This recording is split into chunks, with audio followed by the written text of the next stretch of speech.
Okay, so here we go with the final episode of at least what we're working on now. If you want to hear more from me or you want more videos, you can always say below, I'd like to see more, because there are many, many topics that I discuss in my work. This is correspondence, communication, and follow-up. As you can see by the previous video, I've already dipped into it a little bit. Correspondence, what your letter should say, kind of a thumbnail for that, kind of a, sort of a template, and it will vary with different people, and depending on what you're doing. And also communication, this is also communication, correspondence, and follow-up. So I want to stay in there just a little bit. You could be inviting people to stuff, you could be introducing yourself. I gave you a few examples of subject lines. Here's another example of subject lines. You may have just gotten something that, of course, you want to tell them. Booked this and this always is good. Let's say you booked something good without an agent, which does happen, especially if you can drop the name of the casting director in the project, okay? Let's say you got called back, or a couple of callbacks on something. That looks good too. It means it's showing progress. It means that the industry people are paying attention to you and having you back and looking at you again and again, and that's huge, because every successful actor has had many, many, many, many more almost than actual jobs. At least 99.9% of actors have. So it could be you were on hold for something that came up. And something else I want to talk about, I want to be clear on how I bring it up though. It's a term that actors don't tend to use or tend to know very much. But let's just say you went to a venue. I was mentioning yesterday venues where casting directors meet actors, and venues where casting directors and agents meet actors as well. This could also come from a contact that you made at school if the person's a casting director that saw you in something. Let's say that casting director, I'm going to say venue, let's say a couple of weeks after you meet a casting director for a New York TV show, that person gets in touch with you with no agent involved and says they want you to come in and audition for, let's say, a co-star on their show. You can use that either as progress, so I'm dipping into follow-up a little bit now, or could be your initial. And the terminology for you to use is directly requested to audition for a co-star for the show blank, cast by blank. Okay, so people will say called in for. Called in for does not have any of the wallop of directly requested. But I want to be clear here that if you submit yourself, let's say through a casting website for a particular thing, and then you get called to audition, that is not directly requested. They're simply responding to a casting notice they put out, and they're bringing you in. I want to be clear, they're two very different things. A direct request is when somebody seemingly randomly reaches out to you and you weren't even expecting it, and there's no agent involved, but they were like, hey, I liked you a few weeks ago or a month ago, now I want you to come in for this. And rather than saying called in for, which can get lost, you're better off saying directly requested for blank, cast by blank. And that's got, as I say, more heft. And that can be used in your follow-up. I'm kind of getting into follow-up now. If you don't hear from any of these people, and that could really happen, you're like, so what do I do? Well, what you do is you start getting back to them. What do you get back to them? With progress, with follow-up. So that could be a job that you almost got. Could be your opener on a subject line to somebody you wrote to a month or two ago. It could be that you were directly requested for something. That could be follow-up.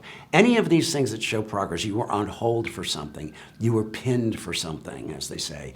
Anything that and if you can drop the names of the people who did that with you, those are the agent's buyers. Those are the people that they need to send you to, and it's music to their ears if you say these people are responding to me and they like me, and if they see me once, they'll see me again, as they have. That's how you build. That's how almost everybody builds, unless it's that rare actor who flukes into something huge right away, which is certainly not the norm.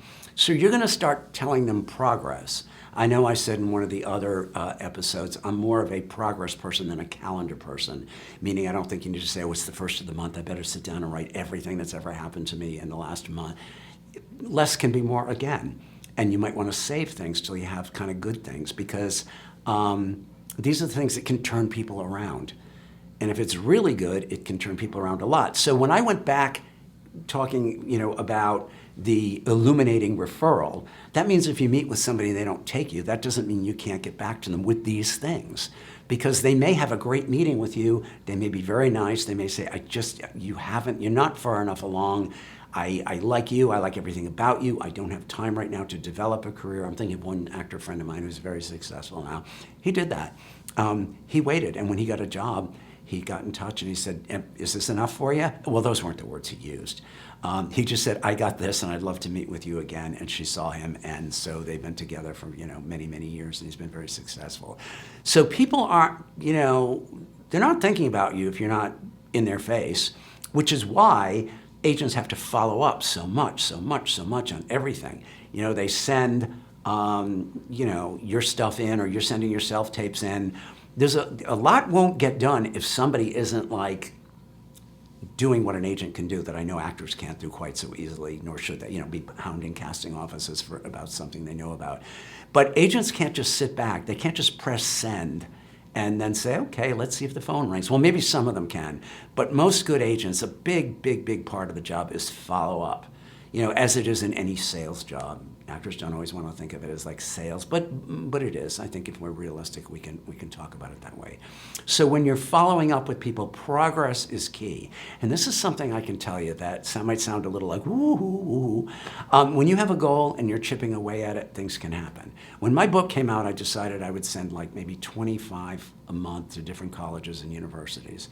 What would happen would be, I'd get a call and I'd get a booking. But it wouldn't be from one of those 25. It would be from somebody I didn't even write to.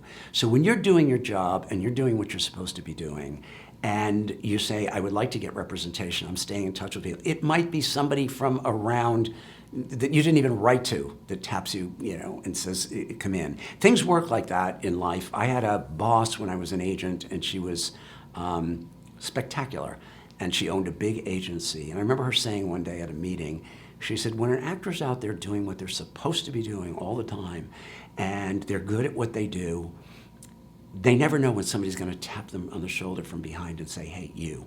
And you're like, I didn't even know that you knew who I was, or that you would want me. She said, when actors shut down and stop doing things, very often that's when things will shut down for them as well.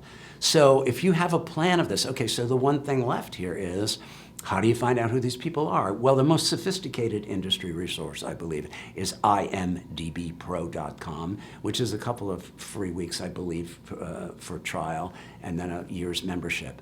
That has all of the agencies in, I think, all over the country. And so you're like, well, who do I write to? Well, it's hard to know. I mean, in my work with actors privately, depend on where they are or aren't in their career, I can kind of pick the people that might be more likely to open their emails than others. Okay, so we don't have that because I'm just talking to all of you as a group. But what you can do is, see who your friends are with. Like you might have some friends you say, well, he's only gotten a couple of jobs and he just got out of school before I did. I think maybe, I could get in that office. I'm going to send them some stuff. What to do though is if you go on IMDb Pro, when you look up an agency, it will tell you the agency's client list. And a very telling aspect of it, of course, is each actor's name is a link. And when you click that link, it tells you what jobs they've had in film and television and when they had them. So you can get a sense very often. The best you can do, there's going to be some guesswork here. You never know. But you can take a look at what jobs they're getting and how often they're getting them. That also gives you a clue as to which casting offices an agent works with regularly. Like if you go on and you see one particular agent has had 5 people on Succession this season, you're like, okay, that agent talks to the people at Succession probably. Somebody had 3 people on Mrs. Maisel this year. Well, then they probably talked to the Mrs. Maisel. They're going to ask you which casting people know you, but you're not going to say which ones do you know, because they're going to say, well, most of them, which will be true in varying degrees. It doesn't mean they talk to them a lot, but this is how you can get a sense of where their clients are and where you might fit in. So it's not necessarily an easy thing, but you've got to get started. You might start with 10 and then add 10 more. So look around and just listen out there who might be people that you know, who they're with, what kinds of auditions they're getting. And from there, you can get an idea. As I said, that's a big part of the work that I do. People come to me and say, I want to get some stuff out to people. Who should I get it out to? And I have it's never infallible, but some sense of what level of actors agents are interested in at any given time. There's also some random work. We go, let's throw in 6 of these because who knows? And that person might call. So follow-up means progress with people you haven't heard back from, people you'd like to hear back from, maybe people you met with, who you had a nice meeting with, the old referral thing, who said, I can't do anything for you now. It's not that you're not good, it's just that this is what's on my plate and blah, blah, blah, please, let me know. And that can get turned around. And that's why I say it can turn into the illuminating referral versus the soft one, which can sometimes be like nothing. But the illuminating one is gonna have stuff with it. As I mentioned, the reviews that I was able to send to that agent with his clip. This is going back to the referral. And just randomly, I said, I know you're a really good agent. There's nothing in this for me. I know I told this story earlier, but here's this person, and he's really spectacular. Take it from there if you're interested. And so he was. So that is pretty much, I think, our mission for right now. You can use imdbpro.com, or a less expensive resource is Call Sheet, which can come through PDF or hard copy from Amazon. Call Sheet has an interesting thing in it. It has the websites and it has the emails of most all of the agencies. And it will also say policy. And policy means that's the way that agency wants you to contact them. And very often it will say headshots by mail only. Now, I don't know how much of that's been updated since the pandemic.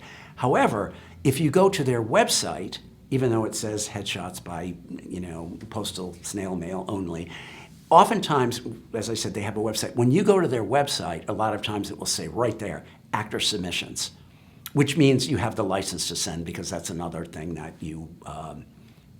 that's just another portal, another place that they've offered for you to send stuff to. So those are just some ideas on, what the content can have a sentence or two about your special skills, especially if they're really special. As I said, which casting directors know your work, links to any reviews. It really should not be long at all. And most of the time, as I say, there's just too much excess verbiage that can be chopped, and then you have this just beautiful, clean letter that might be 4 sentences. But if you've got the goods in there, then you do. So I think that's about all I have to say for the moment. Thank you for joining me. As I said a few times, I'm available at actingasabusiness.com. And any ideas that you have of things you want me to discuss, here's a little free tip for you. And it's going ahead of what we're talking about a bit, but that's okay. It has to do with once you get in the room, you get an appointment with an agent. They will usually ask you how you see yourself. What kind of roles do you think that you're right for? And they want to see if what you see is what they see is a big part of it. If you go to actingasabusiness.com, there sit 2 free videos, one male identifying, the other female identifying. It really doesn't matter. But what I have structured there for you is a template of how to start to think about this. So it's got some layers and some sophistication. It isn't just as one note as type.